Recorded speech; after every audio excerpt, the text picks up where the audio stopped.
Que a paz de nosso Senhor Jesus Cristo esteja com cada ouvinte deste áudio-vídeo. Estarei nesse momento fazendo um pequeno comentário e a leitura do primeiro e o segundo ponto da Escola Bíblica Dominical, que deverá ser passada no dia 20 de fevereiro de 2022. Estamos falando da lição de número 8 da revista, cujo tema é a supremacia das Escrituras.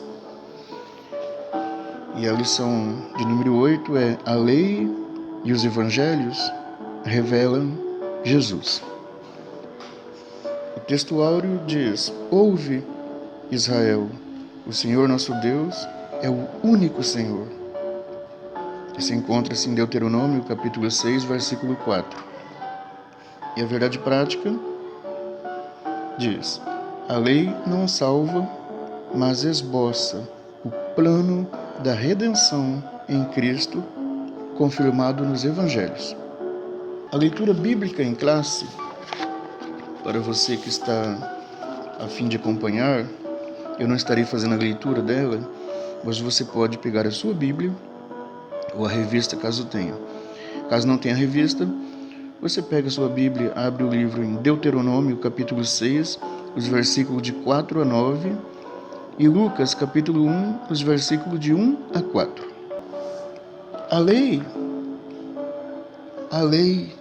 que está lá no Antigo Testamento, ela esboça o plano de redenção em Cristo, confirmado pelos Evangelhos. Por isso que o Pentateuco e os Evangelhos, eles têm uma relação profunda na revelação da pessoa de Jesus Cristo. Quando o cristão lê o Antigo Testamento, ele tem o Novo Testamento como base, principalmente nos Evangelhos, para compreender a lei, principalmente nos Evangelhos, para compreender a lei. Por isso, compreendemos que toda a Bíblia tem como tema principal a pessoa maravilhosa e bendita do Senhor Jesus Cristo. Quero aqui fazer uma pequena oração e após isto nós estaremos dando início na leitura e comentário do primeiro e segundo ponto da primeira parte da revista. Senhor meu Deus e maravilhoso Pai, neste momento estamos tirando um tempinho, Pai, um tempinho concedido pelo Senhor mesmo, para estudarmos mais um pouco sobre a Tua Palavra. Nesse estudo que trata sobre o tema da lição 8, essa lição maravilhosa, onde mostra que a lei e os evangelhos revelam a Teu Filho Jesus Cristo. Nós pedimos que o que aqui seja comentado, o que aqui seja falado, seja pelo Teu Espírito e não pelo nosso eu pessoal. Que o Teu Espírito esteja aqui junto e que o Teu Espírito esteja também com cada ouvinte que nesse momento esteja assistindo este áudio-vídeo após ele ser inserido e colocado em plataformas. Senhor, um Deus maravilhoso, nós pedimos a Tua presença constante, que toda a nossa vida, o nosso agir, o nosso falar, o nosso respirar, o nosso pensar, seja pautado pelo Teu Espírito. É o que pedimos e agradecemos no santo nome do Senhor Jesus Cristo. Amém. Então, vamos lá. Na introdução da revista, está escrito o seguinte: a lei e os evangelhos pertencem respectivamente ao Antigo e Novo Testamento. Olha, a lei e os evangelhos são duas coisas. A primeira, a lei, pertence ao Antigo Testamento e os evangelhos ao Novo Testamento.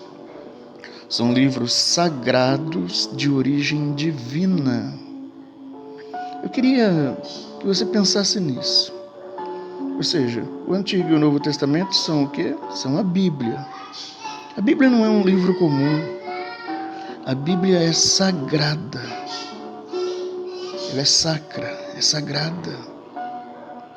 E se ela é sagrada, porque a palavra de Deus ela é viva, ela é a mesma palavra, estando ela em letras transcritas ou estando ela em áudio gravado, ou estando ela em áudio real, você ouvindo a palavra de Deus, o chão tremendo. A palavra de Deus é a palavra de Deus, independente de como ela esteja apresentada. E, portanto, muito cuidado. Cuidado real, cuidado com o que você faz com a sua Bíblia, onde você deixa ela, onde você coloca ela. Às vezes você vê pessoas colocando a Bíblia debaixo do sovaco. Um livro sagrado, a palavra de Deus, e o cara colocar naquele lugar, no sovaco, para carregar. Imagina. São livros sagrados de origem divina que integram o cânon das Escrituras. Possuem igual autoridade, ou seja, o Velho Testamento não tem mais autoridade que o Novo, e nem o Novo Testamento mais autoridade que o Velho. Como regra de fé e prática. Possuem igual autoridade como regra de fé e prática, porém com funções distintas. Os preceitos e as narrativas da lei têm aplicações nos evangelhos. Na lição de hoje, estudaremos a relação entre o Pentateuco e a mensagem de Cristo. Então, no ponto 1, o Pentateuco, a lei de Deus. Os 5 livros da lei. Bom, a maioria dos brasileiros, a palavra penta, ele já está acostumado, devido a ser um país que muitas pessoas amam o futebol, se envolvem com o futebol, e aqueles que não amam são obrigados a ouvir os outros, porque sempre tem alguém perto de si. Então todo mundo já ouviu, o Brasil foi campeão, foi bicampeão, foi tricampeão, foi tetracampeão, e depois o Brasil foi pentacampeão. Então a palavra penta, de Pentateuco, todo mundo normalmente sabe que significa 5. E o teuco, ou teuxos, se a pessoa assim pronunciar, significa estojos, locais, porque os 5 primeiros livros da Bíblia eram guardados em estojos. Isso é termos que vem do grego e nós podemos traduzir literalmente os 5 volumes. E como quando a Bíblia foi preparada, organizada, a cultura mundial estava sob influência da cultura grega, então termos gregos aparecem, como esse termo Pentateuco. Os judeus ainda hoje, eles chamam esses livros de Torá, que significa a lei ou a instrução, mesmo que Gênesis esteja ali e não conste leis em Gênesis, mas Gênesis entra como uma introdução aos outros livros da lei. A Bíblia os identifica como a lei de Moisés, em Josué 8, 31 e 32, Atos 13, 39, como a lei em Êxodo 24, 12, Mateus 5, 17, como lei de Deus em Neemias 8, 8, Romanos 7, 22, como lei do Senhor também em Neemias 10, 29 e em Lucas 2, versículos 22 e 23. Ponto 2. A grandeza da lei. Estuda-se a lei sob 3 aspectos. Aspecto moral, que possui validade permanente para todos os povos. O aspecto cerimoniais, que tratam da liturgia religiosa dos povos judeus. E os aspectos civis, que dizem respeito à responsabilidade do israelita como cidadão. Olha, aspecto moral, cerimonial e civis. Bom, o moral tem a ver com o jeito de ser de Deus, com a natureza de Deus, com as coisas diferentes entre o bem e o mal, o que é certo e o que é errado, o que é correto e o que não é correto. E essa questão moral, a maioria do ser humano já nasce com ela. A maioria não, quer dizer, todos os seres humanos nascem com uma condição nata de saber em muitas coisas o que é correto e o que é errado. E até por isso que muitos daqueles que morreram ou que morrerão sem ter ouvido o Evangelho, é com base nessa capacidade inata de conhecer o bem e reconhecer o que é certo e o que é errado, na maioria dos aspectos da vida cotidiana, eles serão julgados com base nisso.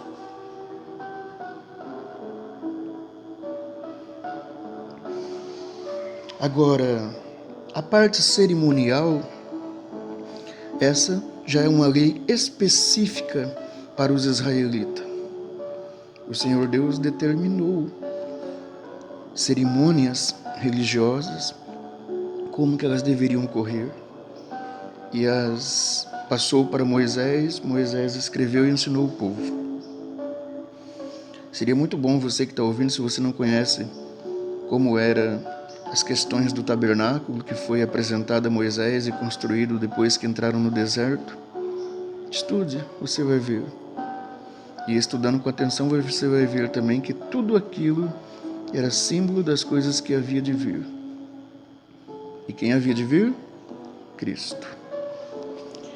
E leis civis. As leis civis dizem respeito às responsabilidades do israelita como cidadão. Do mesmo jeito que aqui no Brasil nós temos nossas leis civis. Nossa declaração de fé, ela ensina que a lei de Moisés é o mais importante código de leis da antiguidade por sua santidade. Olha, ele é o mais importante devido à sua santidade, porque foi passado por Deus.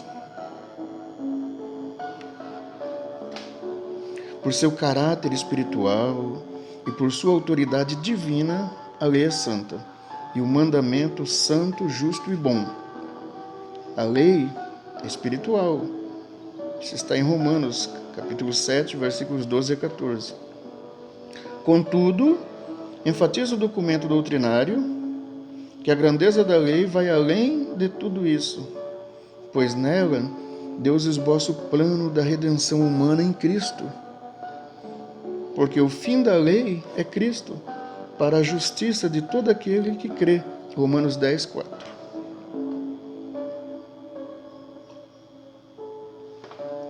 Esse é um dos pontos onde Martinho Lutero enxergou que o justo viverá pela fé. E a fé é crer.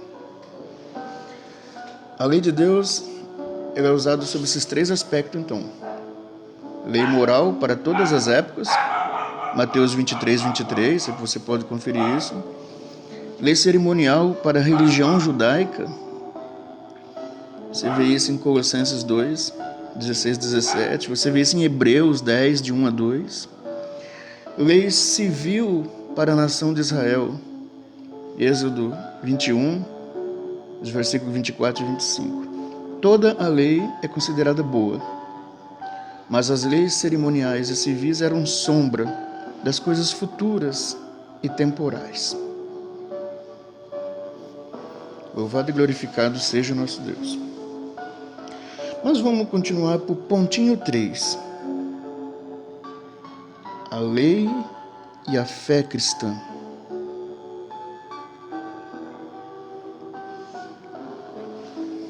A Escritura afirma que a função da lei era transitória.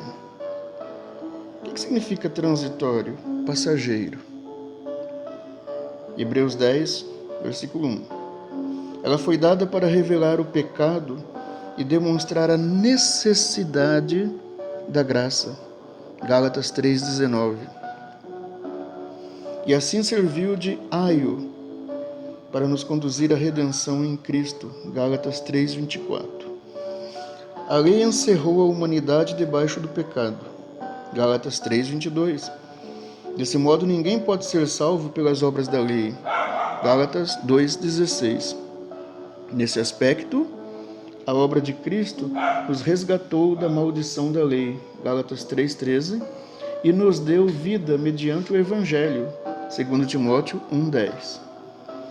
Cristo, o único sem pecado, cumpriu a lei e inaugurou a dispensação da graça, Efésios 3,2, Hebreus 4,15. Agora, livres da lei, vivemos debaixo da graça divina, Romanos 6,14. E todo aquele que permanece em Cristo não vive pecando, 1 João 3,6. A um primeiro momento parece uma contradição, né? Porque quem diz que é pecado matar? A lei, né? Não matarás. Não matarás. Quem diz que é pecado cobiçar, adulterar? A lei. Então, a um primeiro momento, se eu falo que estamos livres da lei, é como se isso aí tivesse liberado, né? Mas não é assim. E eu vou dar um exemplo aqui. Vamos pensar, deixa eu ver aqui, um simples exemplo aqui. Pensa que você é um motorista. E no seu país tem uma lei que é proibido andar na contramão. E há uma multa a se pagar se você fizer isso. E aí um dia distraído, você vira na contramão. O guarda vê, apita, você para, leva uma multa. E nesse momento você está debaixo da lei. E vai ter que pagar. Mas quando você pagar, você está livre da lei. Mas não é porque você está livre da lei que você pode agora chegar e pegar e virar na próxima contramão de novo. Você está livre da lei por estar obedecendo ela. Quando você obedece a Deus, não há condenação para você. Mas se você desobedece, aí sim a condenação atinge. E qual é o ponto para nós cristãos? O ponto para nós cristãos é que se Cristo não houvesse vindo e morrido sem pecado, mesmo obedecendo tudo, não poderíamos ser salvos. Porque somente pela obediência da lei material, nós não conseguimos ser salvos. Qual foi o papel das leis cerimoniais e das leis civis para Israel? Bem, essas leis tiveram a função de manter Israel unido na presença do Senhor em justiça, misericórdia e fé. Nós vemos isso em Mateus 23:23.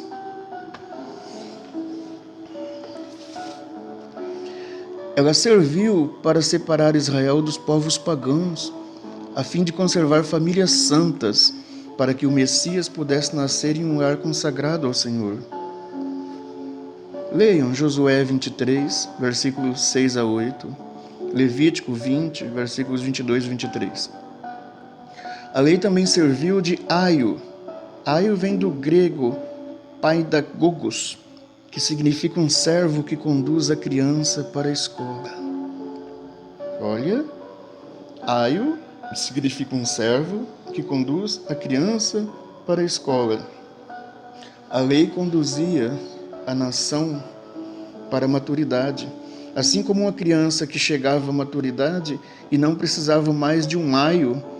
Com a chegada de Cristo, não precisamos mais das leis cerimoniais e civis entregues para Israel. Pela fé em Cristo, nos tornamos filhos de Deus e voluntariamente aprendemos com Ele. E você pode ver isso em Gálatas, capítulo 3, versículos 25 e 26. Bem, resumindo esse ponto de hoje, então, a lei ela esboça o plano da redenção em Cristo, pelos méritos da morte dele na cruz. Pelos méritos de Cristo na cruz, nós fomos resgatados da maldição da lei. Vocês devem conhecer aquela passagem que Cristo morreu e morte de cruz. Por que é reforçado isso? E morte de cruz. Isso é reforçado por dois aspectos. Primeiro, aquele que morre na cruz está morrendo pendurado num madeiro. E tem duas situações aí. A crucificação não era um estilo de morte comum no Estado de Israel.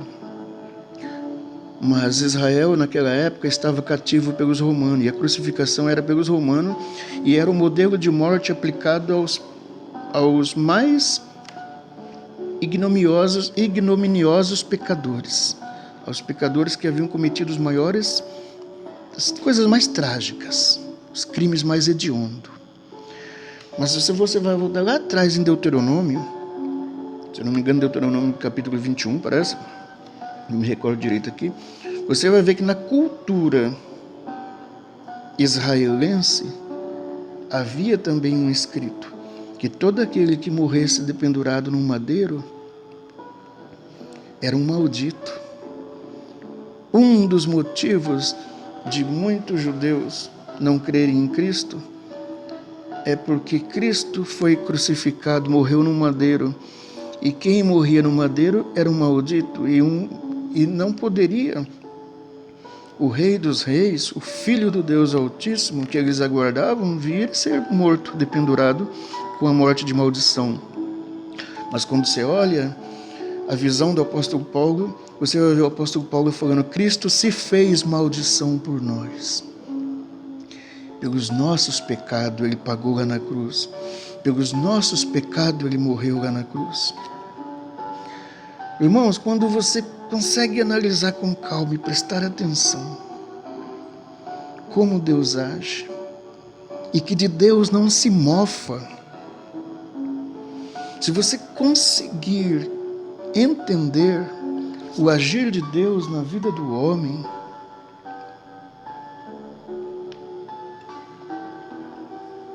você o respeitará mais e o amará mais. Oração, jejum, oração, jejum, oração, jejum e conhecimento. Estudar, conhecer a palavra de Deus. Quero dar-lhes um conselho.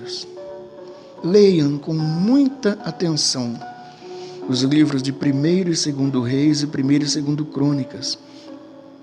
E ali vocês vão ter uma noção de como o Senhor Deus age com o ser humano. Ali vocês vão ver pessoa pecando agora e pagando 20 anos depois. Ali vocês vão ver o Senhor Deus condenando à morte seres humanos, e esses seres humanos sendo informados disso e se arrependendo, e o Senhor Deus se complacendo e cancelando a condenação. Ali vocês vão ter uma noção clara do quanto Deus odeia o pecado. Ali vocês vão ver, já não nesses livros, mas lendo a Bíblia, que o pessoal que saiu do Egito com Moisés, só de adultos, homens, fora crianças e mulheres e velhinhos, acima de 20 anos, eram mais de 600 mil. Vocês vão conseguir ter uma noção de que, por não observar a palavra de Deus, desses mais de 600 mil, só 2 pessoas entrou na terra que mana leite e mel. Todos os outros, por não darem atenção à palavra de Deus, caíram no deserto. Se vocês usarem uma calculadora, vocês verão que todo dia, no mínimo, tinha mais de 40 enterros.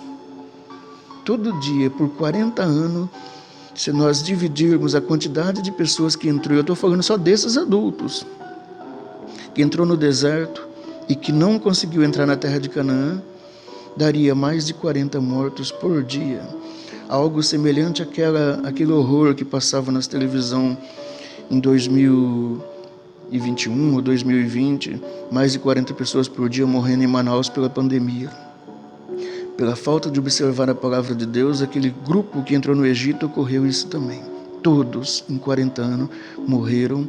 Estou falando, repito, dos adultos com mais de 20 anos, menos Caleb e Josué. E a terra que manava leite e mel, a terra de Canaã para eles, é o céu para nós. A esperança deles, o alvo deles era Canaã. Nosso alvo é a nova terra, é a vida eterna, é a cidade santa, ou traduzindo em outras palavras, é o céu.